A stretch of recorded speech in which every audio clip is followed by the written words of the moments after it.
Hello, siblings in Christ, and happy Thursday. I hope everybody is blessed and highly favored like I am, and I hope you guys are having a great day so far.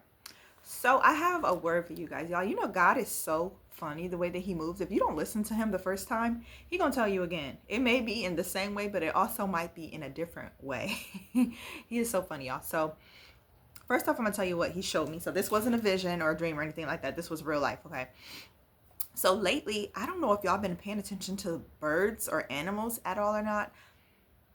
It's so weird because they are getting to be so not afraid of people. It's like crazy. But so God has been highlighting birds to me for a while now, right? So I've been seeing lots of red cardinals lately, even just like at my house. I've been seeing blue jays lately.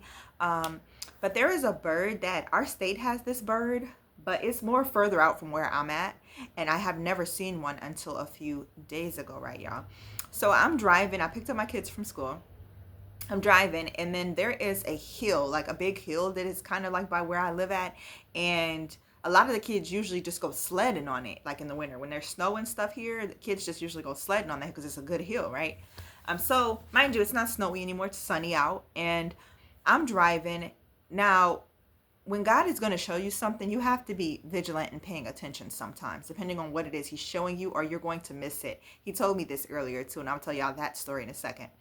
But so I'm driving right, and to my left, the hill is on the left where I'm driving at, and I see up in the air this huge bird. I thought it was a stork, honestly. I had never seen a stork before, but I thought it was a stork because it was flying so slow and it was so big. And I'm like, what in the heck is that? And it flew right and perched on top of the hill.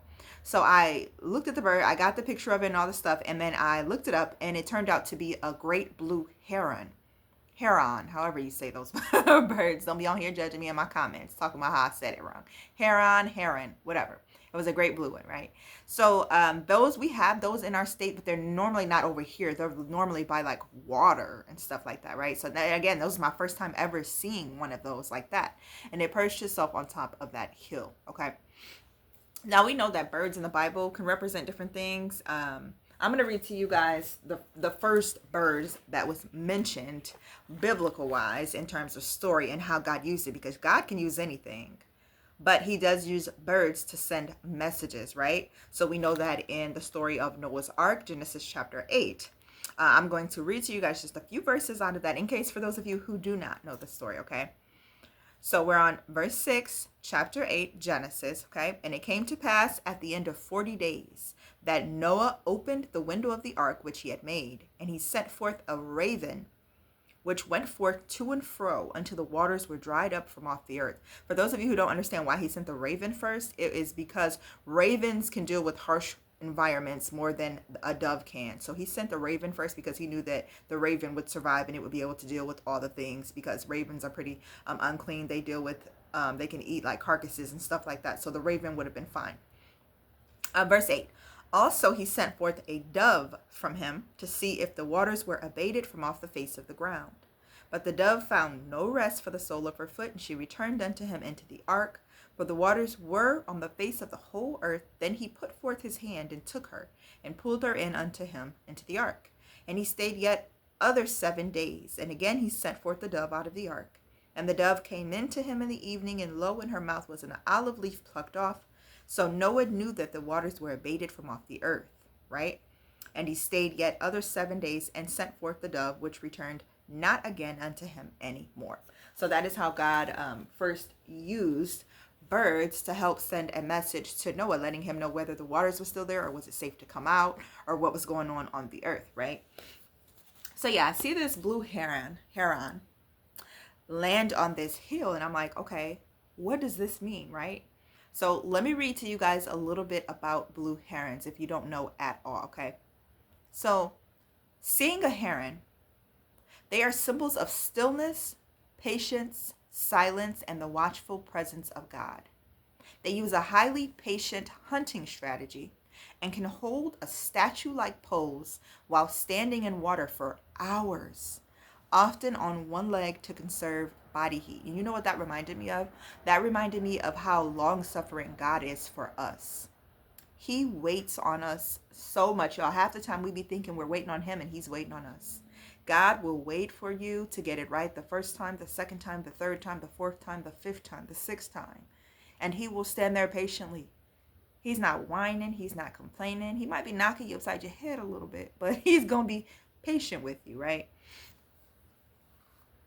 They are known for having a lightning fast strike when catching prey that occurs in a fraction of a second.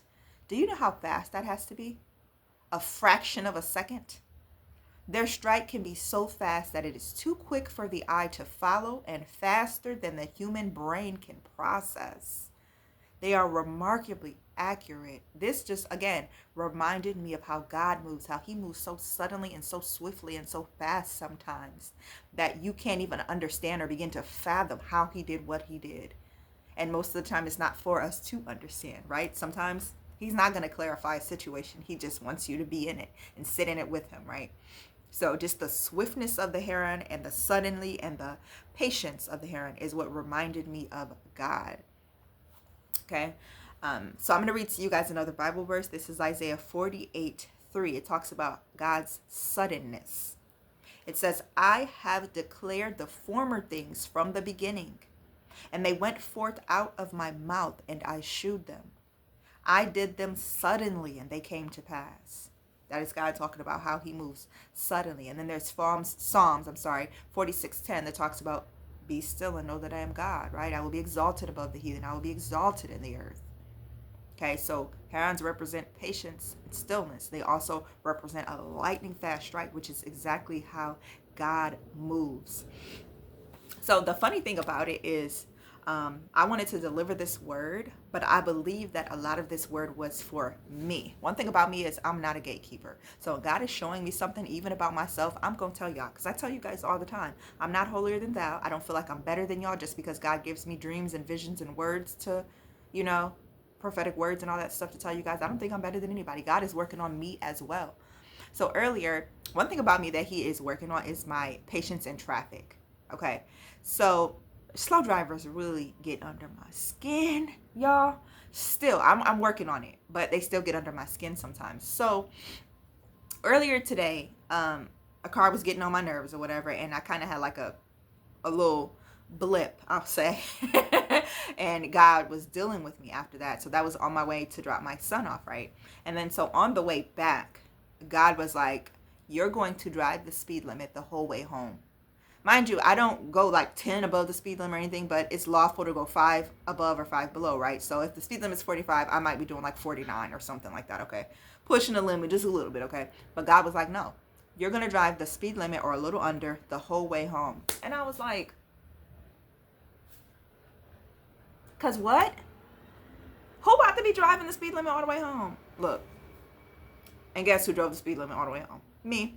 So there was a car behind me, right? I was driving the speed limit, and this car was like coming up close to me. And the whole time I'm looking in the mirror just thinking like, this car is about to be how I be. I'm usually the one going around people because they getting on my nerves driving slow. And the car ended up disappearing somewhere. But there were other cars that went around me because I was driving too slow. And the whole time it was irking my nerve, y'all, that these cars were going around me because I was the slow driver that I'm usually going around, right? And God was like, no, you're going to drive the speed limit all the way home. And guess what else?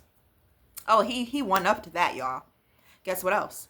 I'm usually the person that when I see the yellow light, I'm mashing the gas to get through that. Well, he was like, guess what else? You're going to stop at every yellow light.